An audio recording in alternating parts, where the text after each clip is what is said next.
ఏంటి సంతమామి టకటకా కోసేస్తుంది. అమ్మా ఈరోజు స్పెషల్ ఏంటి? పొకోడీలు. ఉల్లిపాయలు, పచ్చిమిరప, కరేపాకు 3 జంటలు, చిటికెడు వాము బాగా నులిపిసి వేయాలి. కొంచెం అల్లం తురుము, జీలకర్ర పొడి. మేమైతే 2 మీడియం సైజ్ ఆనియన్ వేసుకున్నాం కాబట్టి 1 కప్పు శనగపిండి, 2 స్పూన్లు బియ్యం పిండి, చిటికెడు ఉప్పు, చిటికెడు కారం, చిటికెడు గరం మసాలా, చిటికెడు 2 స్పూన్లు నూనె వేసుకోవాలి. ఒక్కసారి పొడిగా మొత్తం కలుపుకోండి. దాని తర్వాత నీళ్ళేసి కలపండి. ఆయిల్ ని హై ఫ్లేమ్ లోని వేడి చేసుకోవాలి. మన ఆనియన్ మొత్తమో ఇలాంటి కన్సిస్టెన్సీలో ఉండాలి, అంటే కలిపినప్పుడు ఇలా కనిపించాలి.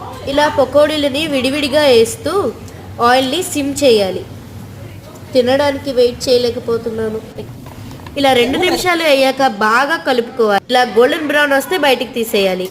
మా పిన్ని అయితే సూపర్ చెప్పేసింది. అసలు మా తాతయ్య స్నాక్స్ తెచ్చారు. పకోడాలు ఎంత క్రంచీగా ఉన్నాయో.